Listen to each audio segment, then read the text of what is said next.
From following account are being maintain in the books of Shri Ashok, classify them into personal, real, nominal account. हम लोग को जो classification करना है अकाउंट का ट्रेडिशनल्स अप्रोच के हिसाब से हम लोग को क्लासिफिकेशंस करना है अकाउंट का। तो लैंड एंड बिल्डिंग किस में क्लासिफाई होगा? लैंड एंड बिल्डिंग जो क्लासिफाई होगा वो रियल अकाउंट में क्लासिफाई होगा, because land and building real account में इसलिए क्लासिफाई होगा, सारे एसेट जो क्लासिफाई होते हैं वो रियल अकाउंट में क्लासिफाई होते हैं एक्सेप्ट डेटर को छोड़ करके।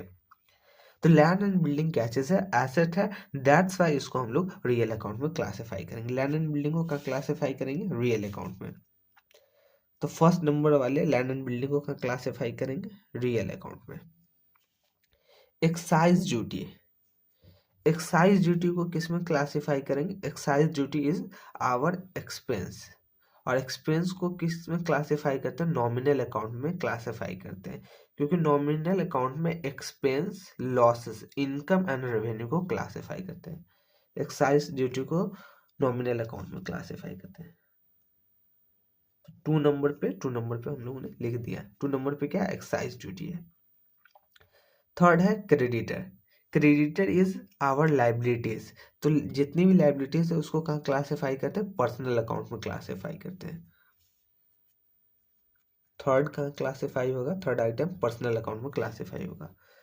फोर्थ कैपिटल, कैपिटल जो है वो पर्सनल अकाउंट में क्लासिफाई होगा, और पर्सनल अकाउंट में भी किस में क्लासिफाई होगा? रिप्रेजेंटेटिव पर्सनल अकाउंट में, बिकॉज कैपिटल अकाउंट रिप्रेजेंट करता है ऑनर्स को, तो इसको किस में क्लासिफाई करेंगे? पर्सनल अकाउंट में। फोर्थ आइटम क्लासिफाई होगा पर्सनल अकाउंट में। Motor vehicle, motor vehicle asset होता है, एसेट को किस में क्लासिफाई करते हैं? रियल अकाउंट में क्लासिफाई करते हैं, बिकॉज रियल अकाउंट का क्या रूल होता है? सारे एसेट को हम लोग क्लासिफाई करते हैं रियल अकाउंट में एक्सेप्ट किस चीज को छोड़ करके? डेटर को छोड़ करके। दैट्स वाई मोटर अकाउंट को क्लासिफाई करेंगे रियल अकाउंट में। फिफ्थ आइटम को क्लासिफाई करेंगे रियल अकाउंट में। Goodwill, goodwill is our intangible asset, that's why goodwill को क्लासिफाई करेंगे रियल अकाउंट में। Investment, investment is our asset, और all asset are classify under real account.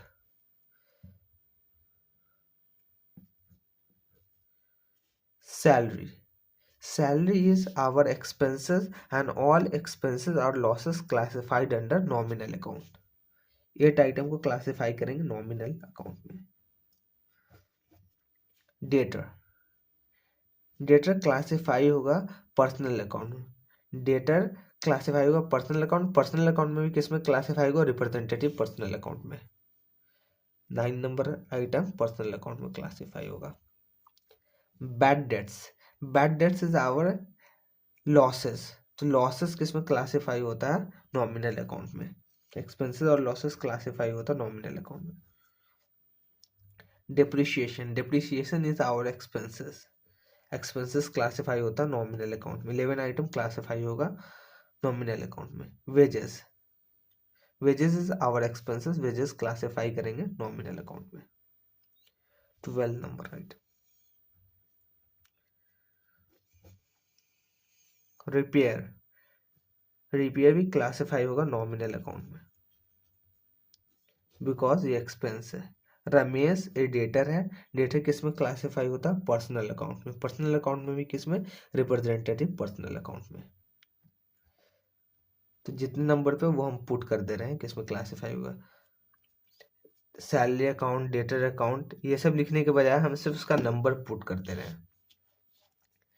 X भी interest receive, interest receive करना income है, income और gain किस में क्लासिफाई होता है? नॉमिनल अकाउंट में। एक्स भी। बैंक ओवरड्राफ्ट, बैंक ओवरड्राफ्ट जो होता है वो हम लोग के लिए लाइबिलिटीज होता है, और लाइबिलिटीज किस में क्लासिफाई होता है? पर्सनल अकाउंट में।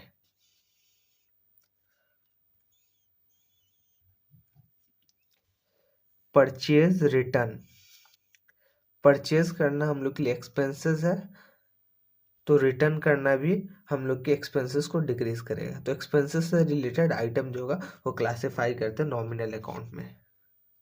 तो परचेज रिटर्न भी क्लासीफाई करेंगे नॉमिनल अकाउंट में।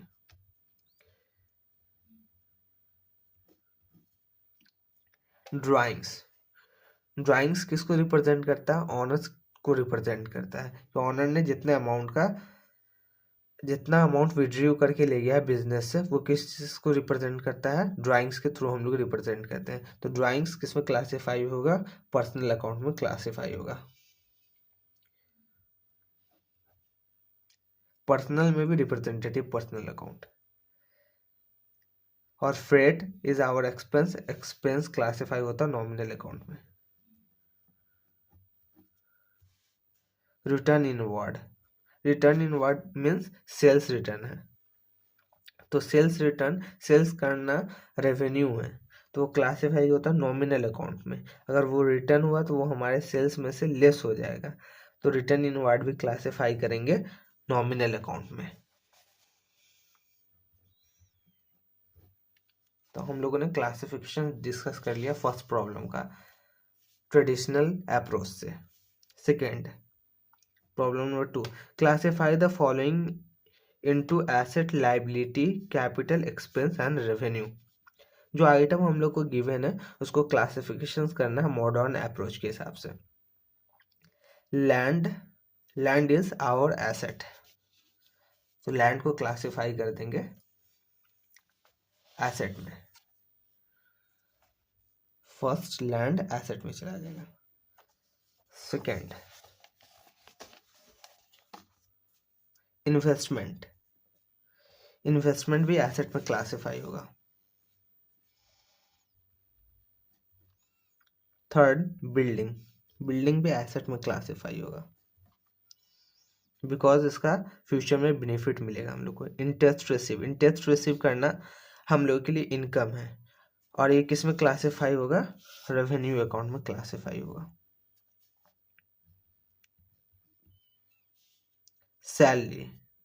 सैलरी इज आवर एक्सपेंसेस, तो किस में क्लासिफाई होगा? एक्सपेंस अकाउंट में। सिर्फ नंबर पुट कर दे रहे हैं, सब अकाउंट के आगे।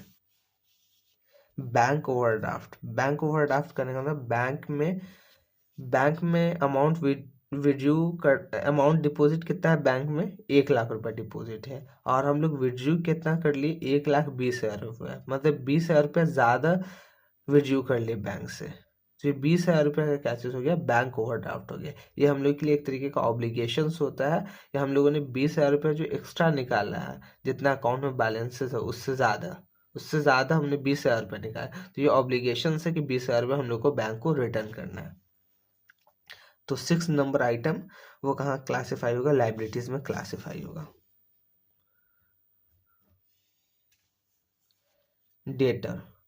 Debtor is our asset, because हम लोग को राइट मिल रहा है पैसा रिसीव करने का। तो डेटर किस में क्लासिफाई होगा? एसेट में। 7 नंबर आइटम एसेट में क्लासिफाई होगा। क्रेडिटर को पे करने का ऑब्लिगेशंस क्रिएट हो रहा है, इसलिए इसको क्लासिफाई करेंगे लाइबिलिटीज में। 8 नंबर आइटम क्लासिफाई होगा लाइबिलिटीज में। Bad debts is our losses. Expense और लॉस किस में क्लासिफाई करते हैं? एक्सपेंस में। कैपिटल में क्लासिफाई होगा। Depreciation is our expenses, expense में क्लासिफाई होगा। Motor vehicle is our asset में क्लासिफाई होगा। फ्रेट इज आवर एक्सपेंसेस, ये एक्सपेंसेस में क्लासिफाई होगा। वेजेस इज आवर एक्सपेंसेस, इसको एक्सपेंसेस में क्लासिफाई करेंगे। Goodwill is our intangible asset, इसको एसेट में क्लासिफाई करेंगे, एसेट अकाउंट में क्लासिफाई करेंगे। रिपेयर इज आवर एक्सपेंसेस, उसको एक्सपेंस अकाउंट में क्लासिफाई करेंगे।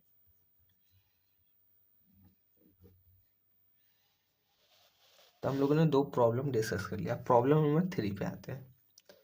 Classify the following asset into classify the following into asset, liabilities, capital, revenue, expenses. जो item हम लोग को गिवन है उसको क्लासिफाई करना है एसेट में, लायबिलिटीज में, कैपिटल में, रेवेन्यू में, एक्सपेंसेस में। इट मीन्स हम लोगों को मॉडर्न अप्रोच के हिसाब से क्लासिफिकेशंस करना है। Plant and machinery is our asset, इसको क्लासिफाई करेंगे एसेट में। फर्स्ट आइटम को क्लासिफाई करेंगे एसेट में। Bank loan is our liability because it create obligations on business to pay amount in futures. तो बैंक लोन लाइबिलिटीज में classify होगा। Sales income में क्लासिफाई होगा, रेवेन्यू में। रेंट एक्सपेंस में क्लासिफाई होगा। Discount received is our income, उसको income में क्लासिफाई करेंगे, रेवेन्यू में क्लासिफाई करेंगे। कैरेज इनवार्ड, रॉ मटेरियल को फैक्ट्री के अंदर लाने के लिए जो हम लोग कैरेज पे करते हैं उसको हम कैरेज इनवार्ड के नाम से जानते हैं। तो कैरेज इनवार्ड क्या है? एक्सपेंस है। उसको किस में क्लासिफाई करेंगे? एक्सपेंस अकाउंट में क्लासिफाई करेंगे।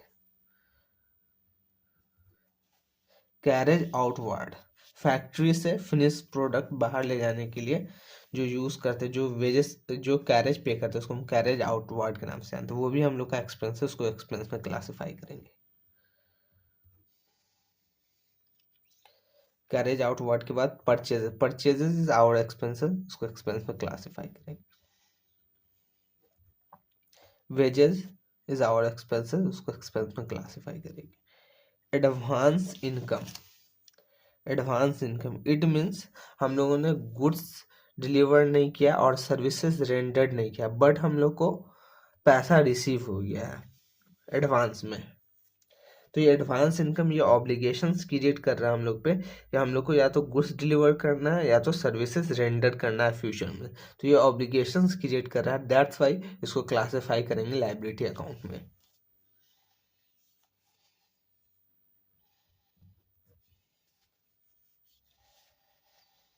अक्रूड इनकम, इनकम ड्यू हो गया बट रिसीव नहीं हुआ है। तो अक्रूड इनकम राइट क्रिएट करता है कि फ्यूचर में हम लोग को पैसा मिलेगा। तो accrued income is our asset.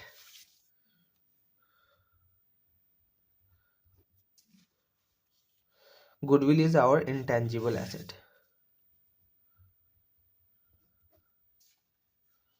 Furniture and fixtures is our asset because ये इकोनॉमिक बेनिफिट देगा फ्यूचर्स में। तो ये एसेट में क्लासिफाई होगा। आउटस्टैंडिंग एक्सपेंसेस इट मीन्स हम लोगों ने बेनिफिट रिसीव कर लिया बट अभी तक पेमेंट नहीं किया है। तो आउटस्टैंडिंग एक्सपेंस हम लोग पे बिजनेस पे क्रिएट करता है, एक ऑब्लिगेशंस क्रिएट करता है कि फ्यूचर्स में पे करना है। तो आउटस्टैंडिंग एक्सपेंसेस लायबिलिटी में क्लासिफाई होगा।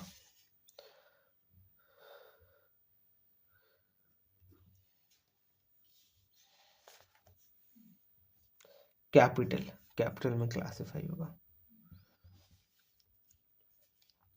तो हम लोगों ने 3 प्रैक्टिकल प्रॉब्लम डिस्कस कर लिया टीएस ग्रेवाल बुक से।